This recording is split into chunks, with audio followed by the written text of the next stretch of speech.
Кийинки сөз депутат Акаев Жанарбек Кубанычович да. Чоң рахмат. Мыйзамдын маңызы жакшы экен, биз колдошубуз керек. Ниети дагы жакшы экен. Мына алкоголдук ичимдиктерге көп жакта жарнамаларга дагы тыюу салып атат. Бунун эч мындай жаман жагы жок. Ошондуктан муну жапа-тырмак эле баарыбыз колдоп беришибиз керек. Мен айтайын дегеним, Шухрат мырза, өзүңүз билесиз, мына мыйзам боюнча массалык маалымат каражаттарына интернет сайттар кирбейт. Маалымат каражаты деп эсептелбейт.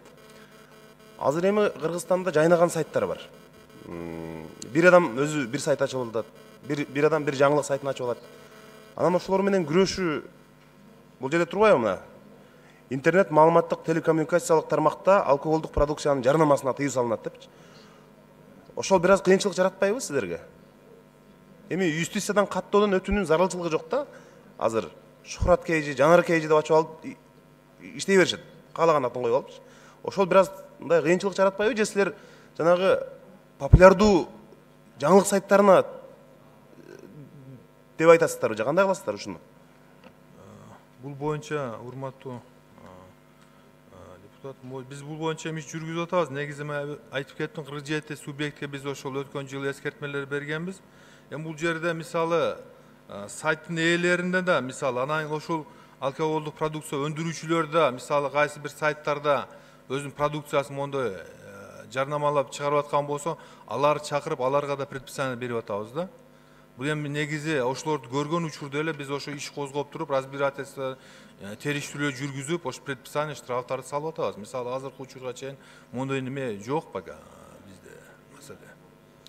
Менимче муну жанагы сайттардын рейтингине жараша кылыш керек да. Анткени эч ким окубаган сайтка алкогол саткан компаниялар реклама бербейт баары бирчи. Ошон үчүн эң мыкты көп окулган бир 50 сайтты аныктап туруп эле интернетте Netkg деген сайт бар. Карасаңар, ошол жерде сайттардын рейтинги аныкталган. Ким биринчи орун, экинчи орун, үчүнчү орун баары. Ошол жерден алдыңкы 50 сайтка балким тыюу салып койсо болот. Эч ким окубаган сайтка мындай жарнама деле бербейт. Анан силер социалдык тармактарчы мисалы. Ошол компания Facebook же Instagramда жарнама кылса боло береби өзүнүн ишин? Ал боюнча да туура айтып атасыз. Мисалы социалдык тармактарда кээ бирки мисалы кафелер өзүнүн допустим ошол тармак немелерде социалдык тармактарда өзүнүн мисалы менүүлөрүн, башкаларын коюп, ошол менүүлөрдүн ичинде допустим ошол кайсы бир алкоголдук продукциянын немелери болсо, аларды чакырып, андайларда да биз чаралар көрүп атабыз ал боюнча да. Именно мисалы адресini мисалы социалдык ошол тармак башка ээси эмес, а именно ошол кайсы бир чыгарып аткан ошол чыгарган немени биздин территориядагы немени биз чакырып териштирүү жүргүзүп эскертме берип атабыз да. Мисалы кафелер көбүнчө коюп атат ошондой социалдык тармактардачы.